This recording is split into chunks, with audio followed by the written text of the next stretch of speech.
Welcome back to the Night Shift Tapes. Before we begin, hit that subscribe button if you haven't already. It helps more than you might think. Thank you.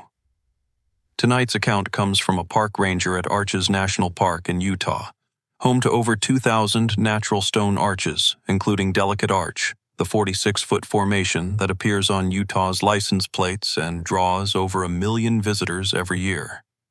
What this ranger discovered about why that arch is still standing, why any of the arches are still standing when the physics say they should have collapsed millions of years ago, is something the National Park Service has been hiding since 1929. This is his story. I need to tell you what's underneath Delicate Arch before you ever visit this park, before you hike the 1.5 miles to see Utah's most famous landmark, before you stand in front of 46 feet of sandstone that shouldn't be standing at all. And I promise you, when I describe what I saw holding that arch in place, you will never look at a photograph of any natural monument the same way again. But you need the full context first. Need to understand how I went from structural engineer to park ranger to the only person at Arches who's actually seen what keeps these formations from collapsing into the red dust they should have become centuries ago. My name is Ryan Caldwell. I'm 35 years old, and I've worked as a park ranger at Arches National Park for the past 8 years. Before that, I spent 6 years as a structural engineer in Salt Lake City, calculating load tolerances and stress distributions and all the invisible math that keeps bridges from falling and buildings from pancaking and everything humans construct from surrendering to the gravity that's constantly trying to pull it down. I was good at it. I understood forces and materials and the breaking points where physics wins no matter how clever your design is. And that understanding is exactly why Delicate Arch has been driving me insane since the first time I saw it. I remember standing in that sandstone bowl with my wife and daughter on a family vacation, looking up at this impossible ribbon of stone balanced against the Utah sky, and my engineering brain immediately started calculating weight distribution, tensile strength, erosion rates, all the factors that determine whether a structure stands or falls. And every calculation I ran in my head said the same thing. This arch should not be standing. The base is too narrow, the span is too wide, the stone is too weathered. By every metric I knew how to measure, Delicate Arch should have collapsed under its own weight sometime around the Pleistocene epoch, millions of years before humans existed to see it. But there it was, still standing, defying everything I understood about how the physical world works. That obsession is what brought me here. I transferred to Arches specifically because I needed to understand how this formation had survived when similar structures worldwide had crumbled to nothing, when the same geological forces that create arches are the forces that eventually destroy them. And Delicate Arch was millions of years past its expiration date according to every model I could build. I took a 70% pay cut to become a park ranger, so I could study the arch up close, take measurements and samples, run analyses that might explain the impossible. My wife thought I was having a breakdown. Maybe I was. But I told her I'd figure out the mystery and come back to engineering with research that would make my career, that would establish me as the person who finally explained one of geology's most persistent puzzles. I didn't solve anything. I just found out what the actual answer was. And it's not something I can publish, not something I can tell my wife, not something I can even fully accept, despite having felt it with my own hands and seen it with my own eyes. Hit that like button right now if you've ever looked at a rock formation and felt, even for a second, that something was looking back at you. That uncomfortable sense that stone might not be as empty or as dead as we need to believe it is, because that instinct exists for a reason. And what I'm about to tell you about what's holding up the arches at this park is going to validate every moment of unease you've ever felt standing near geology that seemed too perfect, too balanced, too impossible to be natural. Stay until the end. Because what these entities want in exchange for keeping these arches standing, what they've been taking from visitors for thousands of years, is something you need to know before you ever set foot on this trail. 2 months ago, I touched Delicate Arch, not brushed against it accidentally, not steadied myself on the rock the way hikers sometimes do despite the signs telling them not to. I pressed both palms flat against the sandstone and held them there for 6 seconds because I needed to feel what I'd calculated, needed tactile confirmation of the structural impossibility I'd been staring at for 8 years. And in those 6 seconds, something pressed back from inside the stone. It wasn't geological pressure, wasn't thermal expansion, wasn't any force that belongs in a rational explanation of how national parks work. It was a response, deliberate, aware, curious about who was touching the arch it was holding. And when I pulled my hands away, there were marks on my palms that didn't fade for 3 weeks. Impressions that looked like fingers, but with too many joints, wrapping in the wrong direction. Like whatever had touched me back was shaped for holding things up from below rather than reaching for them from above. I went to Victor Redhorse that night. He's our chief ranger, 51 years old, been at Arches for 17 years, Navajo heritage. And when I showed him my palms, when I told him what I'd felt pressing back from inside the stone, he didn't look surprised. He looked relieved. "I've been waiting for you to figure it out," he said, "or for it to show itself to you. Either way, now you know there's something to know, which means I can tell you the rest." He told me about the holders. "The Navajo have a name for them," Victor explained. "We call them those who hold the stone. They've been here since before the arches formed, waiting in the rock, and when erosion created something worth holding, something balanced and beautiful and impossible, they moved into position and they've stayed there ever since, keeping the stone from doing what stone wants to do, which is fall." "Why?" I asked. "What do they get out of it?" Victor didn't answer that question directly. He just looked at me with an expression that told me the answer was coming, that I'd learn it whether I wanted to or not, and that when I learned it, I'd understand why rangers at Arches don't talk about the holders to anyone outside the small group of people who need to know, because they work here and can't do their jobs without understanding what's really happening beneath these formations. 3 days later, I got my first piece of the answer. Wall Arch collapsed. You can look this up. It happened in 2008, 71 feet of sandstone that had been standing for thousands of years suddenly falling in the night with no witnesses, no seismic activity, no explanation that the Park Service could offer beyond natural erosion processes. I was there the morning after, standing in front of the rubble pile that used to be one of the park's most accessible arches. And I noticed something that the official investigation didn't mention, and that the photographs released to media didn't show. Marks in the sandstone at the base of where the arch had stood. Impressions that looked like something had been gripping the stone from underneath and had let go. Had released its hold and allowed gravity to finally win the argument it had been having with that formation since the rock was deposited 170 million years ago. "It let go," I said to Victor when he found me at the collapse site. "The holder let go. Why?" "Because the agreement wasn't kept." "What agreement?" He still didn't answer. He told me I wasn't ready for that information yet, that I needed to see more and understand more before the full picture would make sense. And I wanted to argue, wanted to demand the truth right then. But something in his expression stopped me. Not authority. Something closer to protection. Like he was shielding me from knowledge that would change how I experienced my job, my park, my entire conception of the ground beneath my feet. Over the next 3 weeks, Victor took me to every major arch in the park during off hours when visitors weren't present. Landscape arch, double arch, turret arch, pine tree arch, dozens of formations that I'd seen hundreds of times but had never really looked at because I hadn't known what to look for. And once I knew, Once Victor showed me the signs, I couldn't unsee them. The marks at the bases where something gripped from below.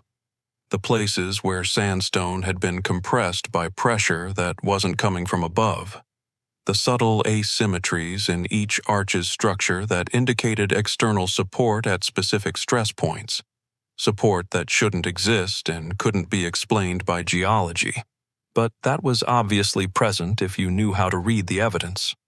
"Every arch in this park is held," Victor said as we stood beneath Landscape Arch, the longest natural arch in North America at 290 feet, and also the most structurally absurd, a ribbon of stone so thin in places you can see daylight through it, so clearly past its breaking point that the park closed the trail underneath it decades ago because everyone expected it to fall any day.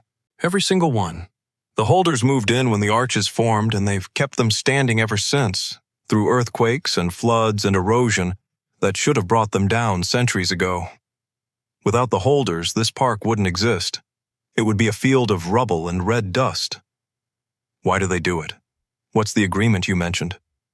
Victor was quiet for a long moment, looking up at Landscape Arch with an expression I couldn't quite read. Respect, maybe, or fear, or something between the two that didn't have a name. "They're not doing it for free," he finally said.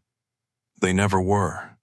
They hold the stone because they want something from us, from the people who come here. And as long as we provide it, they keep holding, and the arches keep standing. But when we stop providing it, Wall Arch, and 17 others since the park was established in 1929. Formations that the holders released because the agreement was broken, because we failed to give them what they needed, and the stone did what stone does when nothing's holding it up anymore." That night, I researched the collapses Victor had mentioned. 17 arches fallen since 1929.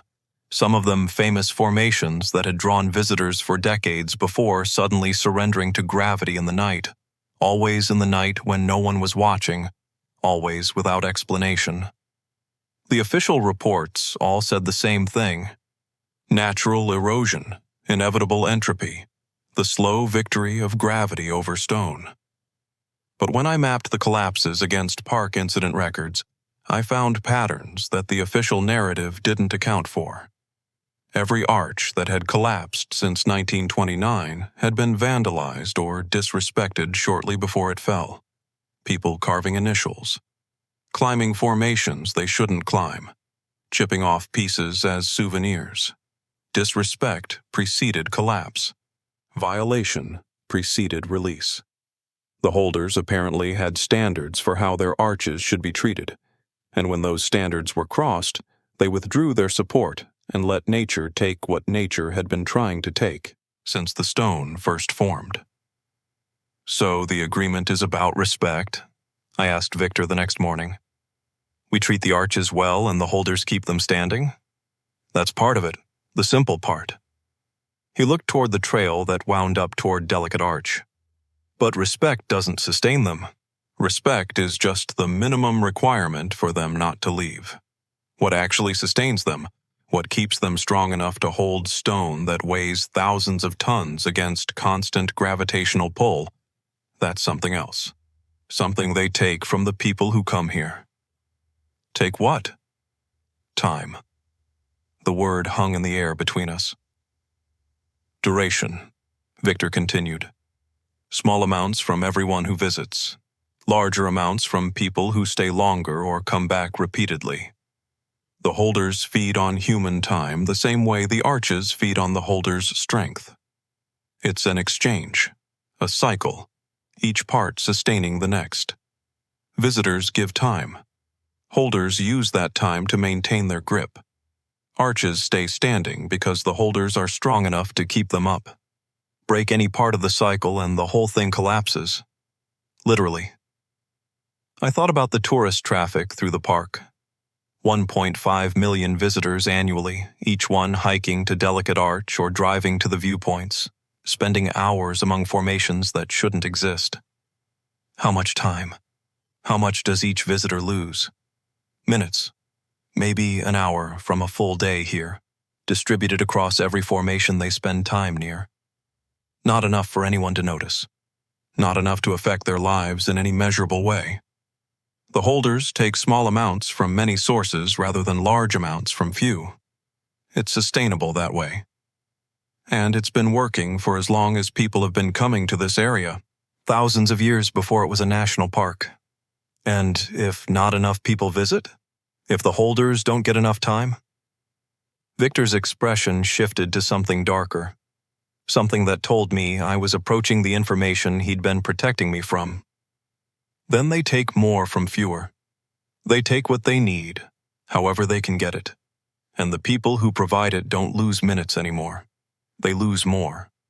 Sometimes they lose everything. I need you to subscribe right now because what I'm about to tell you, what the holders actually look like, what I saw when I finally went to Delicate Arch at night and demanded to see what was holding it up, is information that will fundamentally change how you think about every natural formation you've ever admired, every geological wonder you've ever photographed, every moment you've spent in the presence of stone that seemed too perfect or too balanced or too impossible to be natural.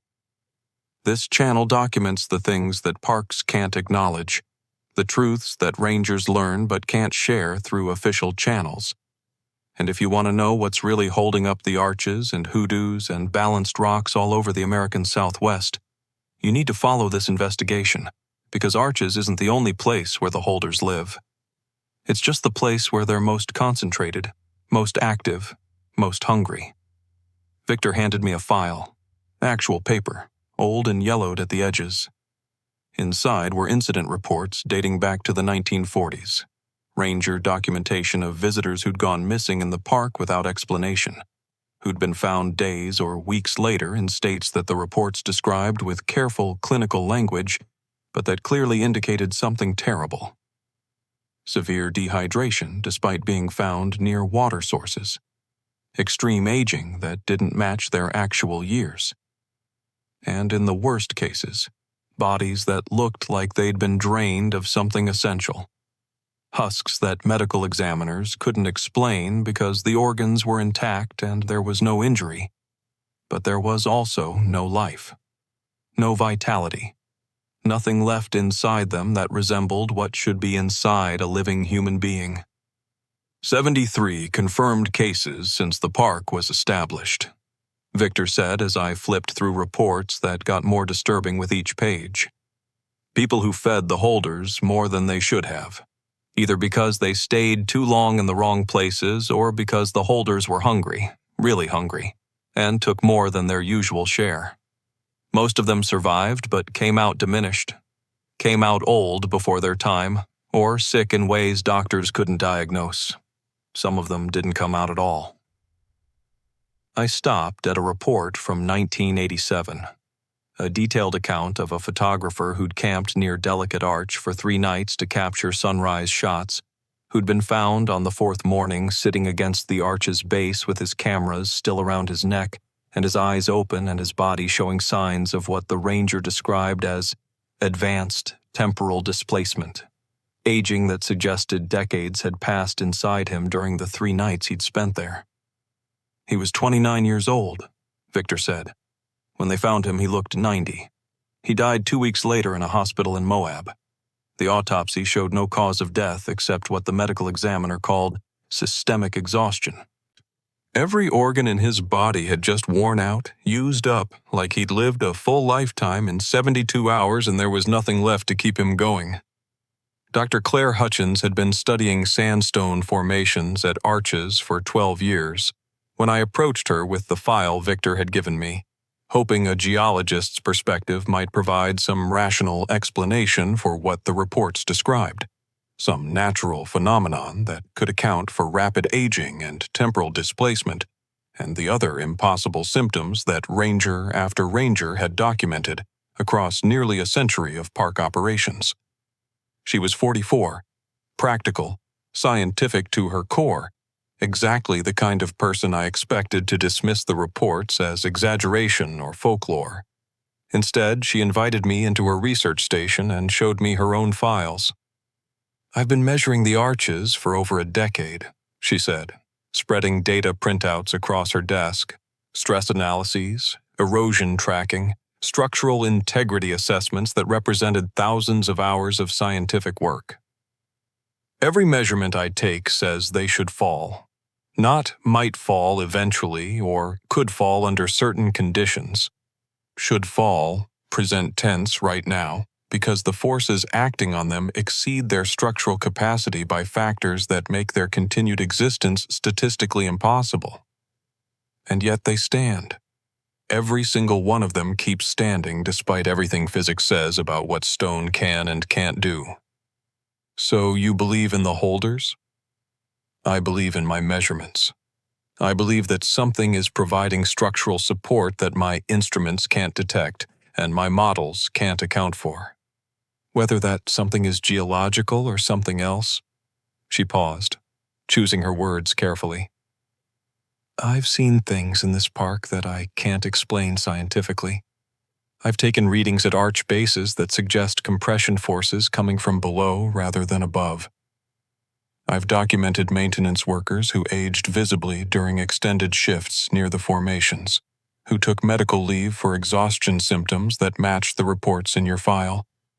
I don't know what's under these arches, but I know something is. And I know it's affecting both the stone and the people who spend time near it. She pulled out a thermal imaging scan of Delicate Arch, taken at midnight during a research project 3 years earlier. The arch itself showed normal temperature patterns for sandstone cooling after a desert day.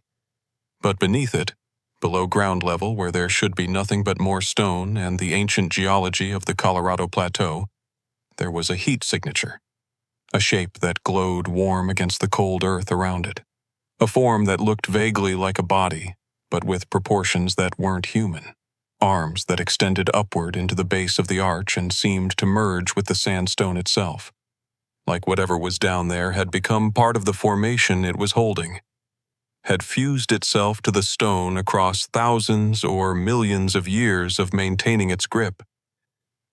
What am I looking at?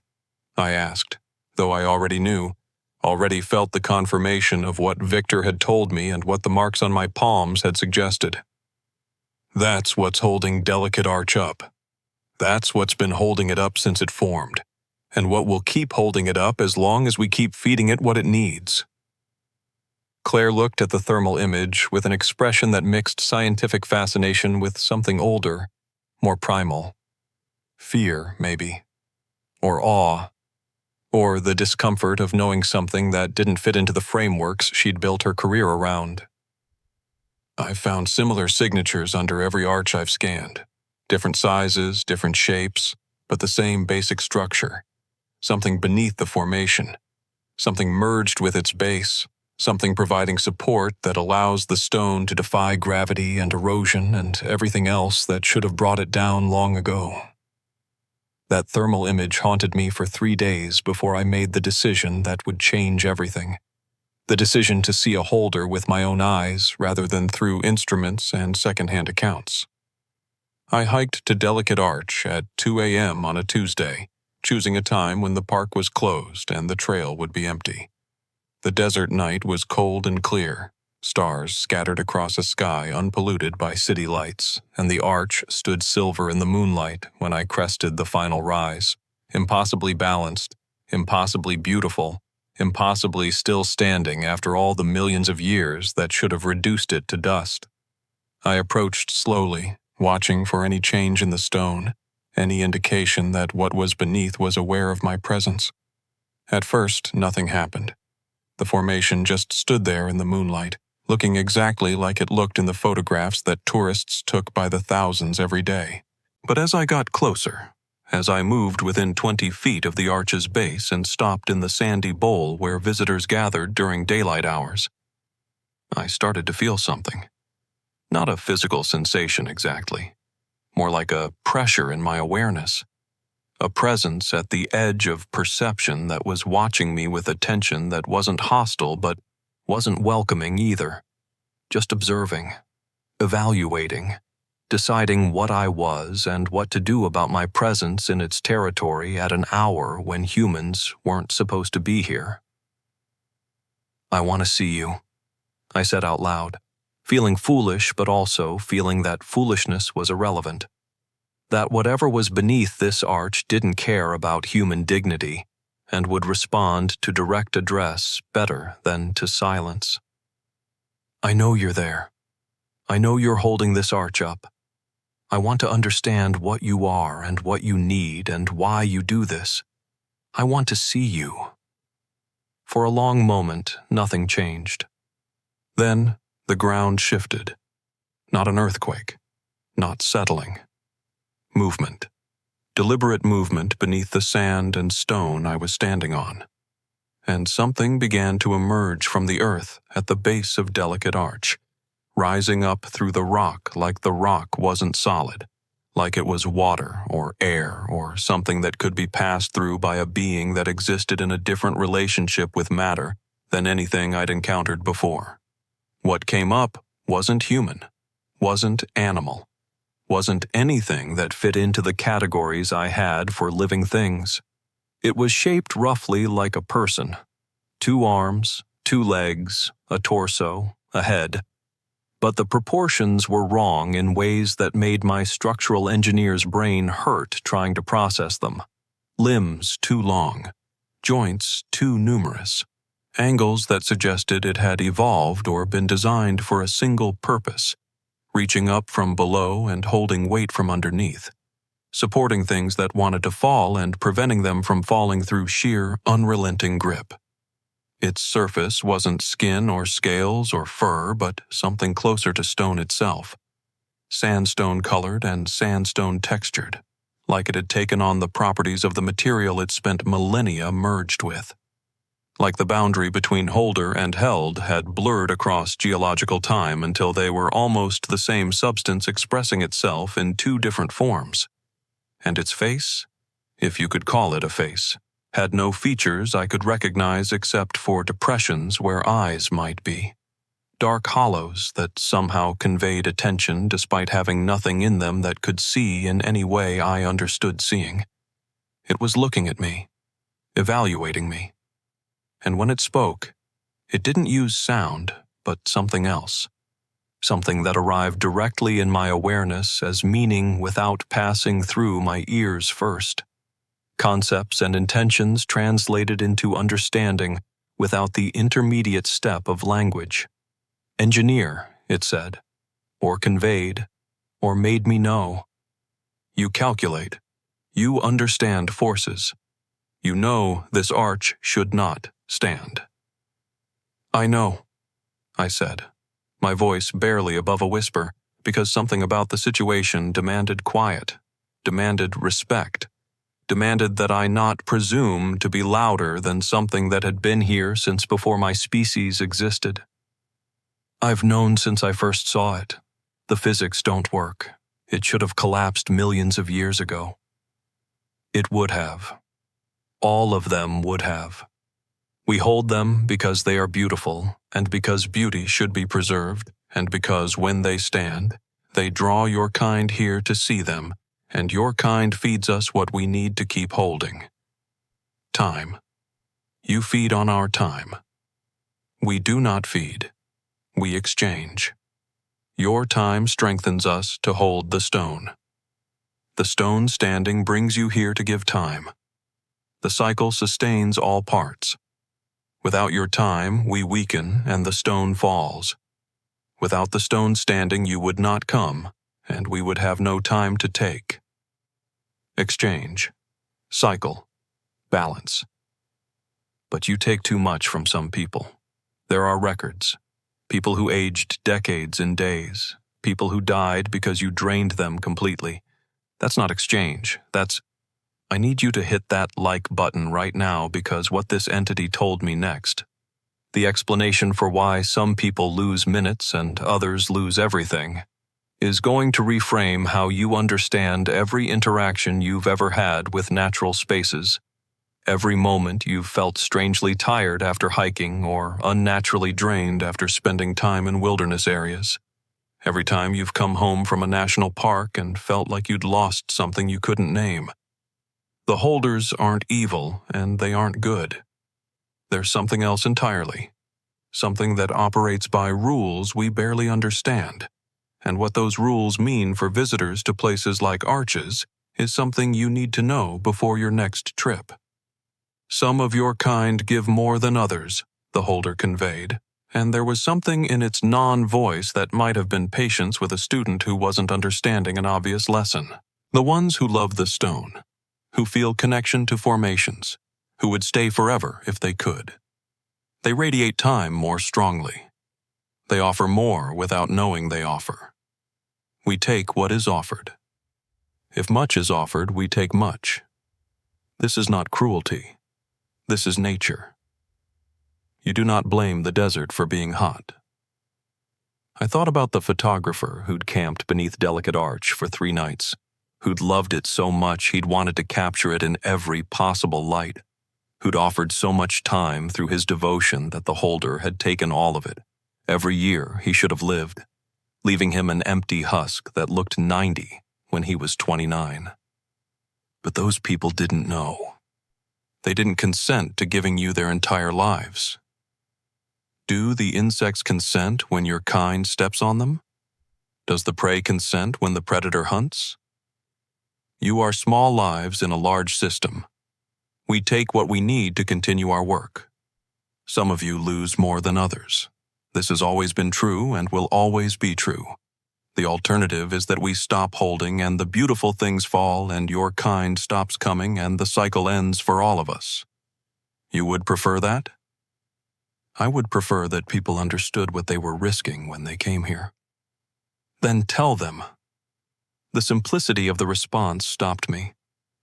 The holders had no investment in secrecy, no reason to hide what they were or what they did. The secrecy came from the Park Service, from administrations that didn't want to acknowledge something that would complicate tourism and raise questions they couldn't answer and force them to admit that the natural wonders in their care weren't entirely natural, were being actively maintained by entities that extracted payment in the form of human duration. The holders didn't care if people knew. They just kept holding, kept taking, kept doing what they'd been doing since the arches formed and would keep doing until the arches finally eroded past the point of being worth holding. What about the collapses? I asked. Wall Arch? The others? Why did you let those fall? Disrespect. The concept came with something that might have been anger, or might have been something colder, more absolute. Your kind carved names into Wall Arch, chipped pieces from it, climbed it when signs told them not to. The agreement is that you come and give time, and in exchange, the beautiful things remain for you to see. When your kind damages the beautiful things we hold, you break the agreement. We are not obligated to keep our side when you abandon yours. So you let it fall as punishment? We let it fall because there was no point holding something your kind was destroying. We hold beauty. When beauty is defaced, it is no longer worth holding. This is not punishment. This is consequence. I stood there for a long time, processing what I'd learned, trying to fit it into a framework I could live with, an exchange that was balanced in its way but that treated human lives as expendable resources, as fuel for a process that prioritized stone over the people who came to see it. The holder waited, still halfway emerged from the ground, still looking at me with those empty hollows that somehow conveyed more attention than any eyes I'd ever seen. Patient in the way only something ancient can be patient, accustomed to timescales where human conversations were barely worth noticing. Delicate Arch, I finally said. It's the most visited, the most photographed, the most loved formation in the park. That means you're taking more time here than anywhere else. That means people are losing more here than they would at other arches. Yes. Has anyone ever died here? Like the photographer, drained completely? The holder was silent for a moment, and I had the sense it was deciding how much to tell me, how much truth I could handle and what I would do with it if I knew. 7. Since your park was established. 3 who loved too much and stayed too long. 4 who were not strong and could not sustain the loss that visiting here requires. There's no record of 7 deaths at Delicate Arch. There is. Your superiors keep it. The ones who know what we are and what we do, and who choose to let your kind keep coming because the alternative is closing the park and losing the economy. It supports and explaining to the world what holds the arches up. They decided 7 deaths across 90 years was acceptable. They may be right. Many more than 7 would suffer if the park closed and the region lost its income and the arches fell because we were not fed. 7 deaths, exposed, hidden in files that I hadn't been authorized to see until now. And you're fine with that? With killing people who came here to see something beautiful? We do not kill. We take what is offered. Your kind offers more when they love more. The ones who died loved greatly. They gave greatly. They would not have wanted to give less. This is what your kind does. Not understand about itself. You think your love is free, but it costs you constantly. We simply make that cost visible. I didn't have a response to that. Didn't know if the holder was right or if it was just rationalizing predation with philosophy.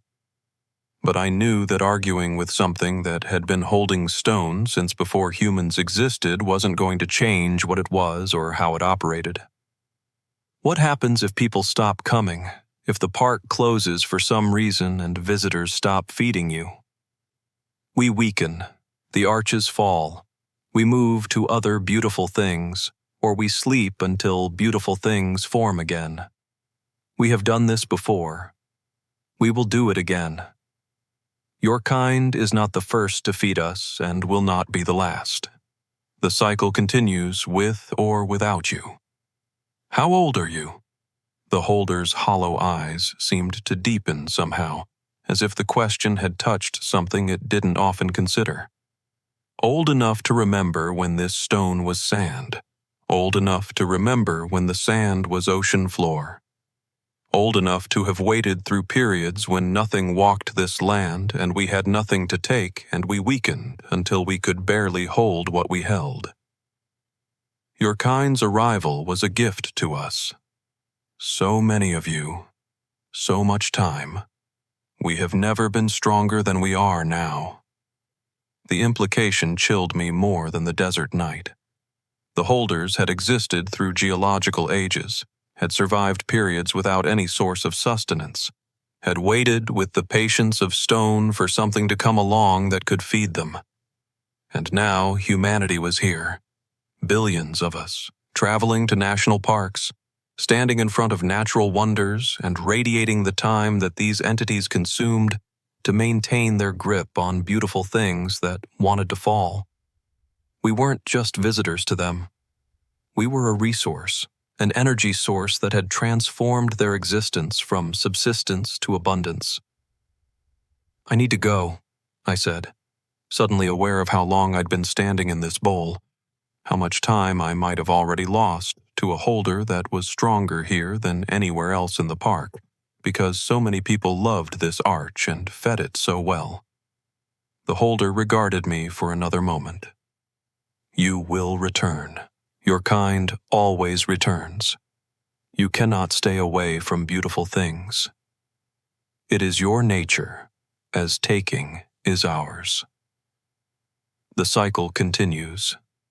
Then it sank back into the ground, not retreating but returning to its position, merging again with the stone it held, becoming invisible to anything except thermal imaging and the structural equations that said this arch should fall, but that wouldn't be right as long as something underneath was holding it up. I hiked back to my truck as the first light of dawn started to pale the eastern sky, my mind full of what I'd seen and heard. The impossible decisions I now knew the Park Service had been making for nearly a century. Decisions to stay quiet, to let people keep visiting, to accept that some of them would lose more than they bargained for because the alternative was losing the arches entirely and everything that depended on them. Victor was waiting when I got back to the ranger station. You saw it, he said. Not a question. I saw it, talked to it. It explained the exchange, the agreement, the collapses. It told me about the 7 deaths at Delicate Arch. They're in a record, just not one you had access to until now. Victor unlocked a filing cabinet I'd never seen him open, pulled out a folder thicker than the one he'd given me before, documentation that went back to the 1930s. Every death, every serious incident, every decision park administration had made about how to handle the situation, every policy implemented to minimize casualties while maximizing the tourist flow that kept the holders fed and the arches standing.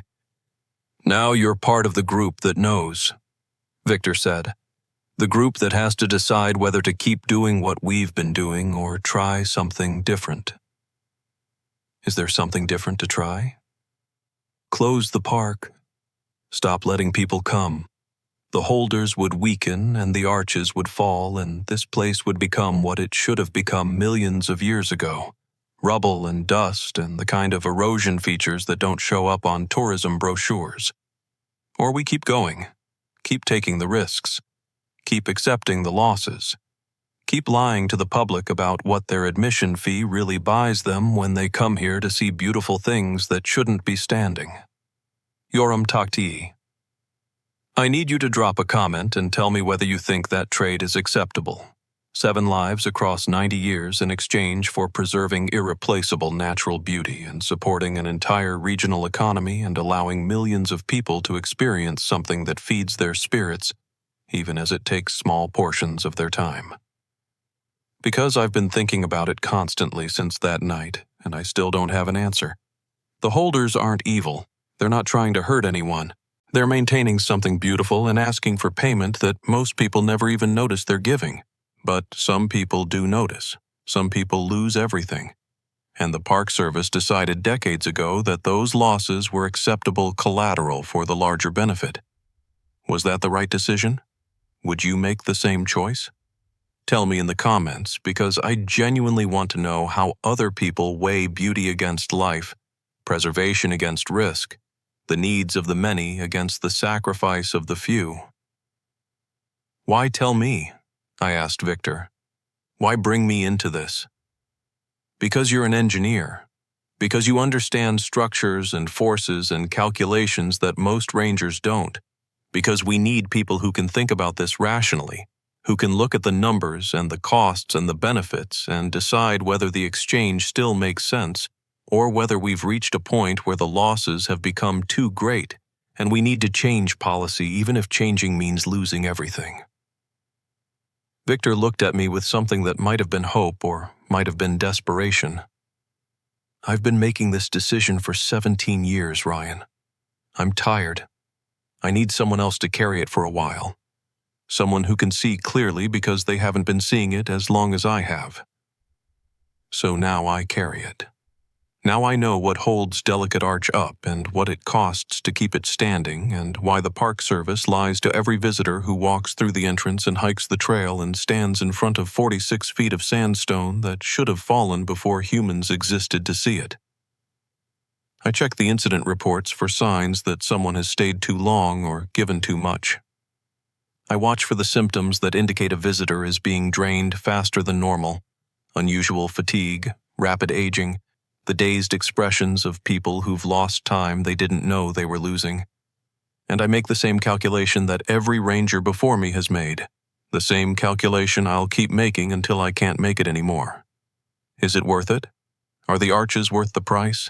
Is beauty worth human time, human years, human lives in the worst cases? Is preserving something irreplaceable justification for taking something irreplaceable from the people who come to see it?